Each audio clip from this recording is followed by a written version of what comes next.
Shalom in the east and shalom in the west, shalom in the north and oh, cause the body to make up of two opposites. One of them the physical and one the spirit. Just like two kings locked in a bar. There is so much I could say about Edward Lynch. He has touched our lives, and I'm happy to call him my friend. Edward always speaks his mind, and when he speaks, he gives us all a piece of his heart. Ladies and gentlemen, I give you my friend, future Congressman and Congressional Candidate Edward Lynch. Bob mentioned today is the 16th anniversary of the Oslo Accords, and in 1993 that was supposed to be the start of a peace process that was actually ended abruptly in 2001. You see, at Camp David, and I'm sure many of you know the history of this, but I'll refresh your memories if you forget. There was President Clinton, there was Yasser Arafat, and there was the Prime Minister of Israel at the time, Ehud Barak. And the Prime Minister of Israel shocked the world because he offered the Palestinian people everything that they wanted. He said, you can have a state with Jerusalem as its capital. He said that you can have 95% of the land back over in the West Bank. You can have all of the Gaza Strip. We will give you $30 billion for the people that were refugees in 1948. And how was he answered? By giving the Palestinians back everything that they wanted. Yasser Arafat went back to the Middle East and he started a wave of terrorism that hasn't ended to this day. It is my personal opinion and strong personal opinion that the Palestinians do not want a two-state solution, therefore a single-state solution. But it's a single state that does not include Israel with the Jewish nation and the Jewish people in it. And that's something that we must understand. And that's something I learned when he turned down everything that he wanted. And so that's why I stand here today, and I also am for a single-state solution. I believe in 1948, a sovereign nation that had the ability to make a decision with territories that they had control over, they made that decision, and they gave to the Jewish people the nation of Israel. And it's not that they had much choice in it, because I believe also very strongly that that land was always destined and always will be destined for the Jewish people. And it's a destiny from God, which I got to tell you, I think that goes a little bit stronger than the British Parliament.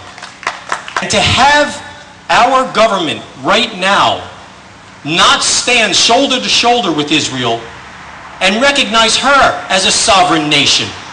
We're willing to recognize Iran as a sovereign nation and the ability they have to have nuclear power, which will give them nuclear weapons, as we're discovering in North Korea now. We stand with Venezuela as a sovereign nation. We stand with every other nation and realize their sovereignty, or willing to admit their sovereignty. Yet we have the audacity, and not the audacity of hope, but we have the audacity to stand against Israel. Our president has said to 52 Jewish leaders recently that I think it's time that we put a little separation between America and Israel. I don't think now is the time for separation. I believe now is the time that we stand shoulder to shoulder and we let the world understand and know in no uncertain terms that we are not going to impose our will on Israel. We're going to back their play 100% of the way. And I believe that if we do that, the rest of the world will stand up and they will take notice and they will understand that we mean business. And the Torah tells us, you shall not separate yourself from your community. Now, Robert Wexler has done that with his community here in Florida by moving to Maryland. But more importantly, he has done that with his Jewish community. He has separated himself, and that's not representation. This is the largest Jewish populated congressional district in the entire country. And he has separated himself from his community by saying that the Jews are not allowed to expand on their settlements. On their settlements. I say, how dare he? So again, I want to thank you all for the opportunity that you've given me to come and speak to you for a few minutes today. I want you to know how hard I fight, not just for our congressional district, but for the Jewish people that I'll be representing. And I'll fight even harder for you when I'm in Congress to make sure that our federal government does the right thing by Israel. And I can tell you something, that I pray this every night. And I pray that God blesses Israel and that God blesses the United States of America. Thank you. With Robert Lowry, it's an American thing. And to be American is to stand with Israel. I give you Robert Lowry. Before I start, I just want to say one thing. That Israel is America's best friend. In fact, she's the best friend this country has ever had. And today just marks another day that we stand united with Israel because we are the defenders of the freedom of the Jewish state. They say that we're not at war with Islam. Well, I'm here to tell you that fundamentalist Islam are definitely at war with us. We need to tell our president that this is not just an overseas contingency plan. It's a war on America and Israel, and it's our very existence at stake. It's a war on everything that makes our countries the envy of the world. It's a war on you, it's a war on me and our children. And today we gather here to tell our representatives, our Congress, and our president, never again. See, we're united as Americans. We're united not by political party, not by religious beliefs, not as anything but other than citizens of a higher principle.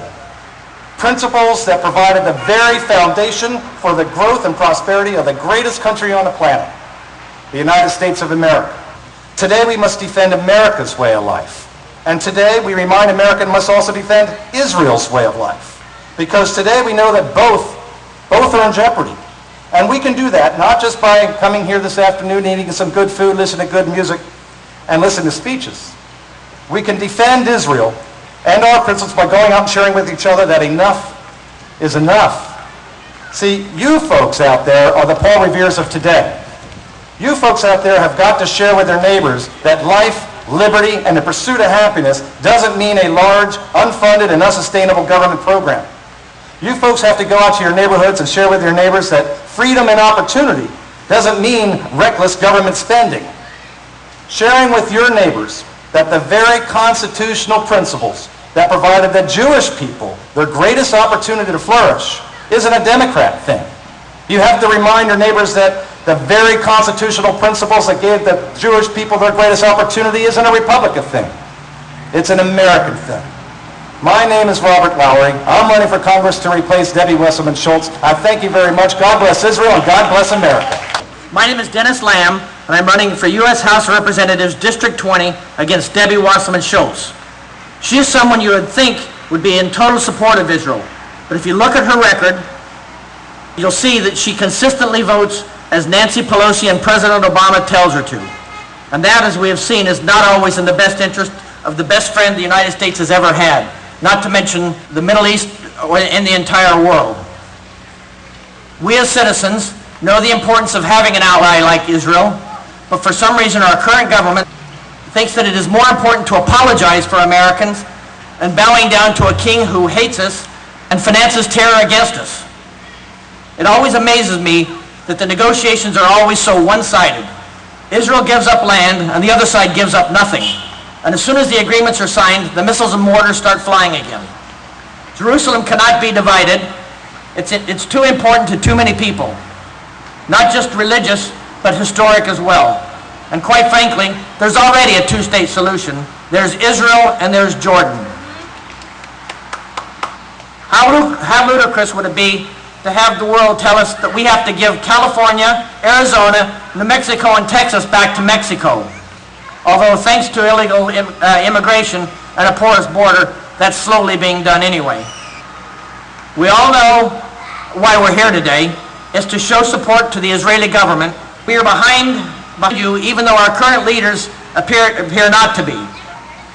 Write to your leaders and tell them what you want. They work for you. Remember, you hired them, you can fire them. Elect new leaders who will represent you. Give a donation to the group here today. They can only continue their work with your help. You don't have to be Jewish to show your support. You just have to do what's right. Thank you.